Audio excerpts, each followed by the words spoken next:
You read that in your Bible? Do you read that in your Bible? Book of Ezekiel, chapter 20. But righteousness is also as much of a free gift as faith is in the Christian understanding. Righteousness is a gift from God, just like eternal life is a gift from God. So we don't have righteousness on our own.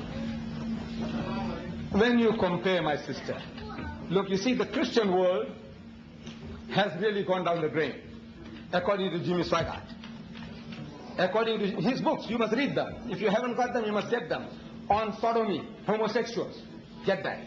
On pornography, get it. On incest, get it. On alcohol, get it. And he's telling you, America, he's telling America, he says, God must judge you. And if he doesn't, he said he might have to apologize to Sodom and Gomorrah for what he did to them.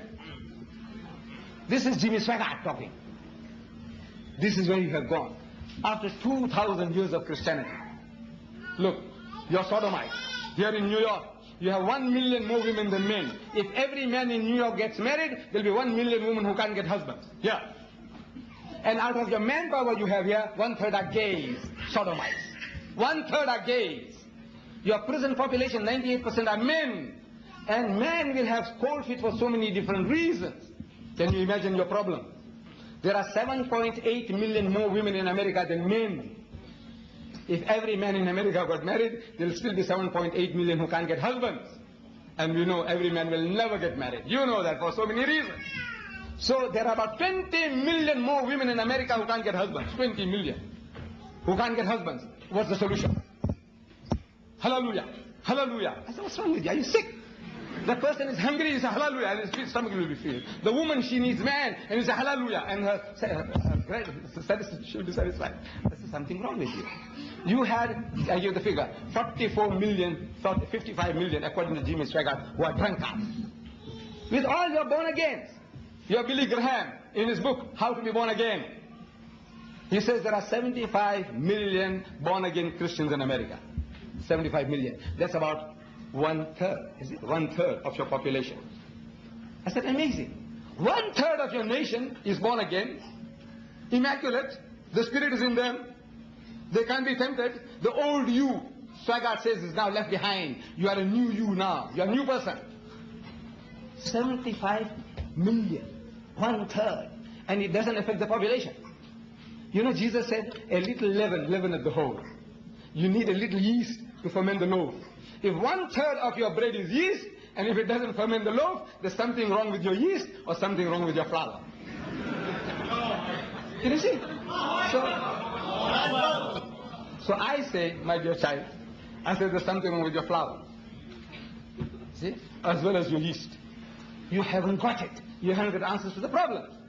So Jesus is telling you, I have yet many things to say unto you, but you cannot bear them now. Howbeit, when He, the Spirit of truth, is come, He will guide you into all the truth. And if I quote this verse again, with a little emphasis on the pronouns, you will see that it is not the Holy Ghost or the Holy Spirit or the spook that you're thinking about.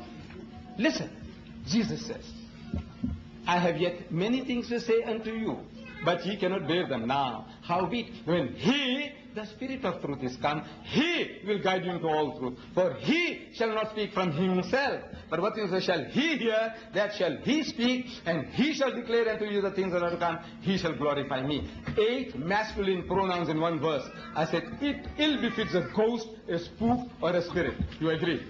8 masculine pronouns in one verse. He's talking about a man, a man, a man, a man, and not a ghost or a spirit. And He'll guide you into all truth, meaning He'll supply solution to all your problems. You haven't got them. Your surplus women, ask Jimmy Swaggart and your Falwell and your Billy Grahams, ask them what is the answer. Speechless. You haven't got the answer, so he hasn't written a book on polygamy. Swaggart, about surplus women, he doesn't write. Why doesn't he write? You know why? He's written more than 30. I own them. He won't touch this subject. You know why? You haven't got the answer. There are others, when he quotes, the answer is there, but as if he hasn't seen it. You know, Jesus said, seeing they see not, hearing they hear not, neither do they understand. About your sodomies and your lesbians, he's quoting a verse in his book on homosexuals. He starts that book, 2.5-page quotation. Imagine a quotation lasting 2.5 pages, first page, second page, and another half page, 2.5 page quotation from the book of Romans, in which he quotes, in those verses he quotes the reason for this sickness. He's saying homosexuals, its cause and its cure. That's the title of the book. So he quotes, and I'm quoting now, he says, professing themselves to be wise, they're very clever people, they became fools and changed the glory of the imperishable God into an image like unto perishable man. The concept of God, you brought it down from that God Almighty, the Heavenly Father, omnipotent, eternal, immortal, permeates the whole universe. From that concept, you brought him down to the level of a man. And further, and changed the glory of the truth of God into a lie, and worship and serve the creature more than the Creator. Look, it's so simple. Basic English. He's quoting 2.5. And he says, for this cause. I want you to read that. Romans. I forget the reference. It's the first Romans. Romans chapter 4, verse 22, Sunday, 22, 23, 24 years. You read that. So for this cause, I made your women to go for women and your men to go for men. For this cause, he says the cause and its cure. He's telling you for this cause. What cause? You now brought God the Almighty down to the level of a man. You serving a man instead of the Supreme Being. You worshipping and serving a creature instead of the Creator. Now who is he talking about? You Christians. You are the one who brought God down to this level. You said God must come down to earth. He won't understand our problems otherwise. He must understand how we feel. He's so loving, he came down to earth and he lived, born of a woman, carried him for 9 months, born like any other human child, circumcised on the 8th day, growing like any other human being, eating food and call of nature, running to the toilet.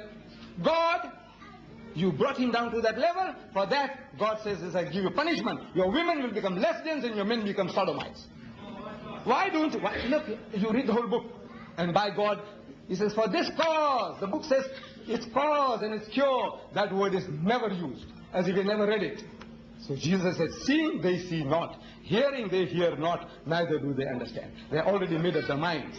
But this exercise, I say, is for those who have eyes to see, ears to hear. Let them hear. That look, you are not reading the book. When you be reading it, you're misunderstanding it, you're misinterpreting it. Please, do us a favor. I said, please talk to us. We want to have a dialogue with you. We want to talk to you. You see? And see our point of view. Maybe we are wrong. We want you to reprogram us as we want to reprogram you.